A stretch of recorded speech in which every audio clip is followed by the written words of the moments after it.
जय श्री गजानन माऊली. सर्वांचं स्वागत आहे गृहिणी स्पेशल मराठीवर. आजचा दिवस तुम्हाला खूप चांगला जाऊ देत हीच महाराजांच्या चरणी प्रार्थना. काल रात्री खारोड्याचं शिजवून ठेवलेलं आहे, त्याच्या आता खारोड्या. अशी आलेली साडी होती नवीच, तर एका साडीचे 2 तुकडे केले, एक हा आणि एक दुसरा आहे. याच्यावर आता वाळवणाचे पदार्थ होऊन जातात. अशी लग्नामध्ये साड्या द्यायची पद्धत आहे आमच्या इथे. खारोडे जास्त मोठेही नसतात. अगोदरच्या दिवशी शिजवून ठेवण्याचा खूप फायदा होतो याचा, कारण दुसऱ्या दिवशी पटकन घालू शकतो आपण. परत ते गरम नसतं, गरम गरम घालायचं म्हटलं की हाताला खूप चटके बसतात. थंड झालेलं असतं पूर्णपणे आणि घट्टपणा पण बराच असतो त्याला, त्याच्यामुळे खूप फायदा आहे अगोदर शिजवून ठेवल्याचा. आणि वाळवणाचे पदार्थ जेव्हा ऊन जास्त तापायला लागतं त्याच्या अगोदरच घातलेलं केव्हाही चांगलं. त्याच्यानंतर खालचे कामं सुरू होतात. बेसन करायचं होतं. तेलामध्ये कांद्याची पात, हिरवी मिरची, लसण, परत कांदा हे सगळं परतून घेतलं. खाली प्लेटीमध्ये बेसन, त्याच्यामध्ये मीठ आणि हळद हे टाकून चांगलं मिक्स केलं. याच्यामध्ये जिरे मोहरी जे काही आहे ते पण सर्व टाकलेलं होतं तेलामध्ये. ते पूर्ण काही दाखवत बसली नाही. आणि पाणी टाकायचं. हे बेसन खूप घट्ट नाही करायचं, तर पातळ करायचं होतं. कढईतलं करायचं, तव्यावरचं वेगळं आणि कढईतलं वेगळं. तव्यावरचं करायचं असलं घट्टपणा असतो त्याला. पाणी टाकलं. आता दिसताना खूप पातळ दिसतं ते, पण शिजल्यानंतर बऱ्यापैकी घट्टपणा येऊन जातो त्याला. तर बेसन पटकन होणारी भाजी आहे. श्रेयाला मिल्क पावडरचा पेढा खूप आवडतो.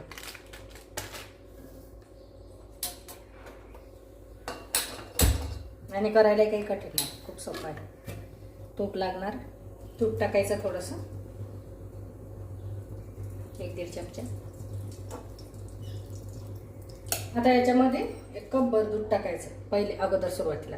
लागलं तर परत टाकता येतं.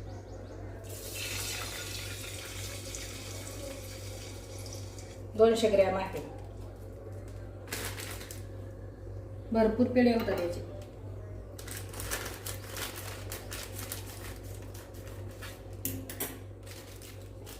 हे पूर्णच्या पूर्ण टाकून द्यायचे.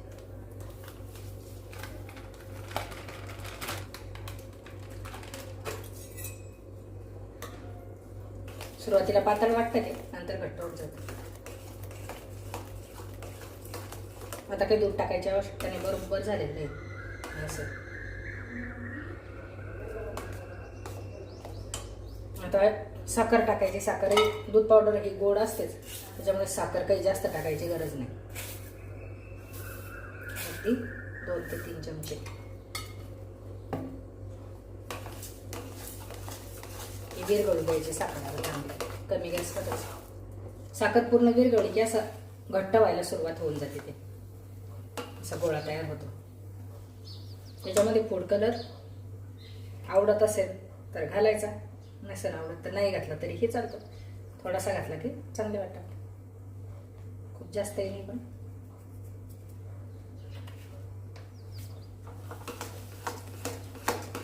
थोडासा पिवळसरपणा येतो त्याला. जे विकतचे पेढे आणतो आपण त्याच्यापेक्षा हे थोडे चिकट लागतात, त्याच्यामुळे तिला आवडतात.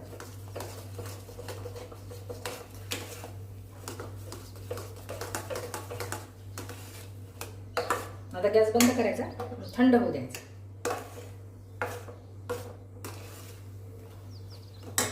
साईमध्ये लिंबू टाकून ठेवलेलं होतं मी. आता मिक्सरमध्ये लावणं बंदच केली जवळपास. मिक्सरला लावायची गरजच नाही, लिंबू टाकून ठेवायचं आणि वर ठेवून द्यायचं असं भांडं. आपोआप त्याचं लोणी. आता थोडं जरी असं हे केलं की जे लोणी आहे ते साईडला होतं आणि त्यातलं जे पाणी आहे ते साईडला होऊन जातं. खूप सोपं आहे. मिक्सरमध्ये आता कितीतरी दिवस झाले अजिबात लावत नाही. तूपही खूप, आता जे याच्यामध्ये तूप टाकलं, तूप पण छान रवाळ पडतं, चवही चांगली आहे तुपाची. मिक्सरला फक्त हे ठेवताना जी साय आपण ठेवतो ही फ्रीजरमध्ये ठेवायची, फ्रीजमध्ये नाही. फ्रीजरमध्ये जर ठेवली तर खूप चांगलं, म्हणजे असं वाटतच नाही की साईचं तूप आहे. एकदम गावरान तुपासारखं खूप छान होतं. पूर्ण जास्त मेहनत लागायचं कामच नाही याला.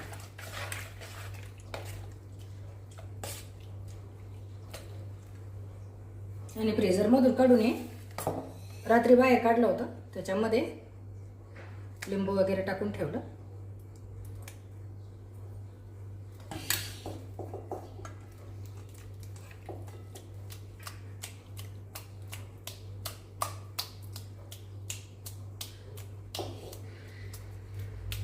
लोणी म्हणजे असं खूप चांगलं वाटतच नाही.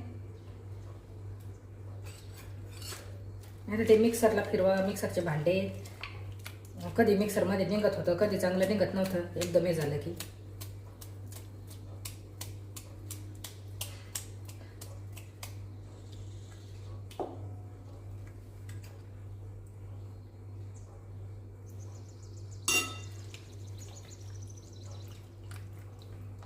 हे आता 1-2 पाण्याने धुवून घ्यायचं.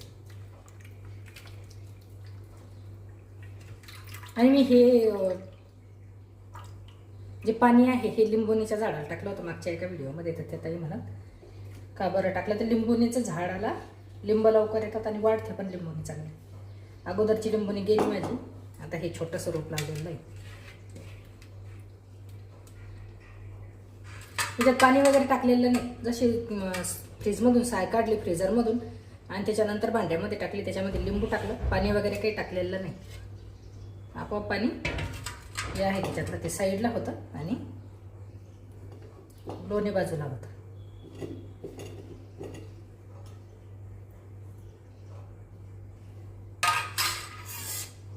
आता हे 1-2 पाण्यानं धुवून घ्यायचं.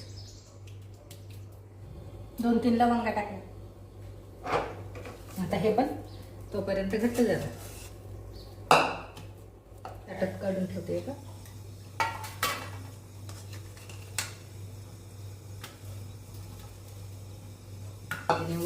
वड्या करते यावेळेस, तेडे नाही करत.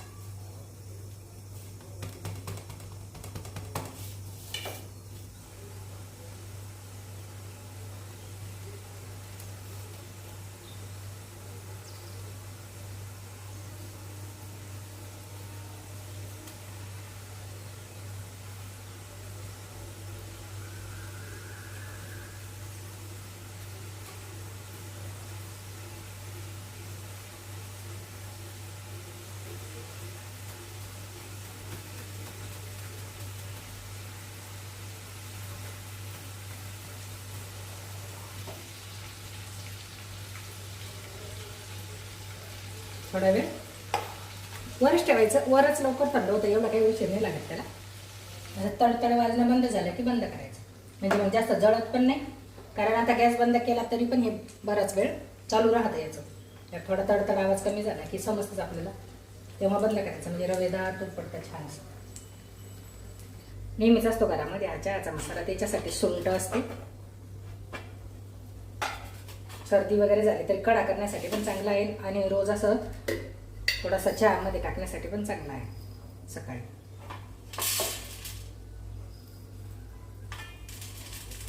दूध, लहान मुलांना जर दूध देत असाल तर दुधामध्ये थोडंसं, त्याच्यामुळे कफ वगैरे होत नाही. आणि बऱ्याच जण ते हे फक्त सुंठ आणि मिरेच करतात, पण तो नुसता कड्यासाठीच होतं. मग अशी चव नाही येत त्याला, अशी विलायचीची लवंगची चव वेगळी लागते. त्याच्यामुळे मी हे 4 घेत असते.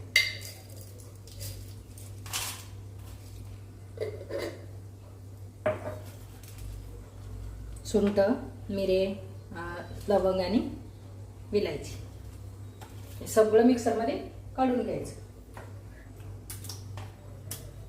मिक्सरमध्ये काढून घ्यायचं. या पद्धतीने हा मसाला तयार झाला. खूप बारीकही नाही, खूप जाड पण नाही. आणि असा हा 1 चमचा असतो याच्यामध्ये, बरोबर 1 चमचा. सकाळी त्यांना खूप आवडतो चहामध्ये टाकायला. दुधामध्ये पण चांगला लागतो हा, कडा पण चांगला होतो याचा. आणि हा एवढा डबा भरून ठेवला की बरेच दिवस जातो. तो काही जास्त कडा केला की जास्त टाकायला लागतो, आणि चहात टाकायचा असला की थोडासाच टाकायचा.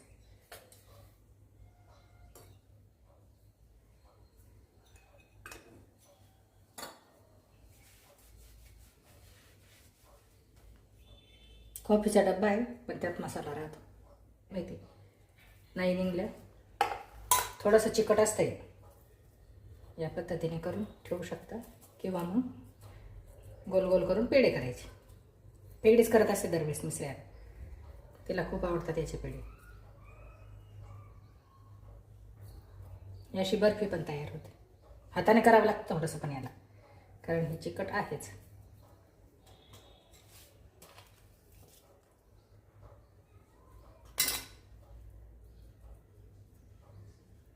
असं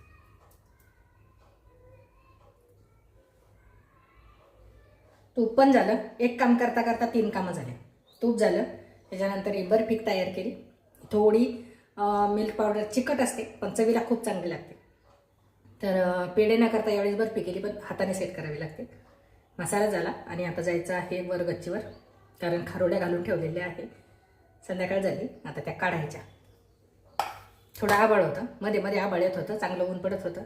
असं वाटलं एक वेळ घालतानाच असं वाटलं होतं की जसं काही पाऊस होतो की काय, पण काही आला नाही. आता आहे हा आभाळ. अजून सकाळी इतकं आभाळ आलं होतं की असं वाटलं की आपलं खारोड्याचं सगळं गेलं. पण ते हे बघा, ह्या अशा काढल्या की खालच्या साईडनं थोड्याशा ओलसर आहेत, काही चांगल्या निघून राहिल्या, काही ही पण चांगली निघली. व्हिडिओ दाखवायचं म्हणून निघून आता चांगल्या निघून राहिल्या. पहिली एक काढली ती असं अर्ध खाली चिटकलं, त्याच्यामुळे असं वाटलं की नाही काढलं त्या पुरतात. पण सर्वच चांगल्या निघून राहिल्या सगळ्या. पूर्ण काढून आता हे परत फॅन खाली ठेवून लागलं. हे असं एखादीच निघून राहिली तशी, बाकी सगळ्या चांगल्या निघून राहिल्या. ते हे आता पूर्ण काढून घेते. एखादीच चिटकून राहिली. आभाळ होतं आणि ऊन होतं, पण तरी आताही आहे आभाळ खूप आहे, त्याच्यामुळं चंद्र दिसतो का याच्यात, दिसून राहिला. आता पूर्ण काढून रात्रभर फॅन खाली ठेवायचं. परत 3-4 दिवस परत याला वाळवायचं आहे, चांगल्या कडक होईपर्यंत. आता हे पूर्ण काढून घेतो आम्ही.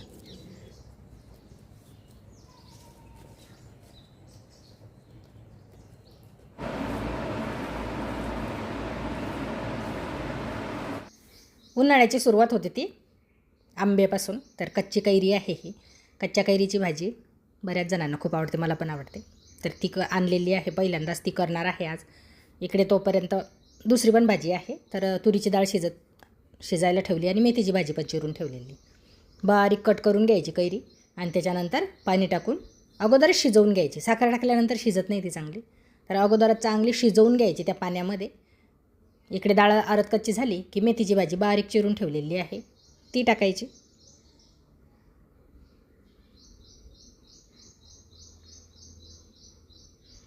त्याच्यानंतर आता फोडणी. तर फोडणीमध्ये तेल टाकलं, त्याच्यामध्ये मोहरी. तोपर्यंत इकडे डब्यामध्ये जे मसाले आहे डब्यामधले ते एकत्र करून ठेवायची पद्धत आहे, माझी सवयच आहे ती. इकडे लसण टाकला, लसण चांगला झाला. त्याच्यानंतर जे काही मसाले एकत्र करून ठेवलेले होते, लाल मिरची पावडर, कांदा लसूण मसाला, गरम मसाला, ते सर्व. आणि त्याच्यानंतर ही जी डाळ भाजी शिजवून ठेवलेली होती ही टाकायची. छान अशी फोडणी बसली तिला की भाजीची चव पण चांगली लागते. पाण्याचं प्रमाण अंदाजानुसार, खूप घट्टही नाही खूप पातळ पण नाही. त्याच्यानंतर दुसऱ्या कढईमध्ये तेल टाकलं. आंब्याची भाजी करताना मसाला वगैरे काही टाकत नसते मी तरी. इकडे मीठ राहिलं टाकायचं, ते टाकलं. त्याच्यानंतर मोहरी आणि लाल मिरची पावडर, हळद, हे 3च पदार्थ याच्यामध्ये. त्याच्यानंतर ते शिजवून ठेवलेला जो आंबा होता तो टाकला. मीठ टाकायचं आणि साखर टाकायची. आता हा आंबा मोठा होता म्हणजे तो आंबटपणा नव्हता त्याच्यामध्ये जास्त, तर साखरेचं प्रमाण कमी. आंबा जर जास्त आंबट असेल तर साखरेचं प्रमाण जास्त वाढवायचं. आणि शिजायला जास्त काही वेळ लागत नाही, कारण अगोदर दोन्ही पण भाज्या अगोदर शिजलेल्या होत्या, फक्त फोडणीच देणं बाकी होत्या. तर या पद्धतीने हा व्हिडिओ कंप्लीट झाला. कसा वाटला कमेंटमध्ये नक्की सांगा. चॅनलवर नवीन असाल तर चॅनलला सबस्क्राईब करा. भेटू परत. धन्यवाद.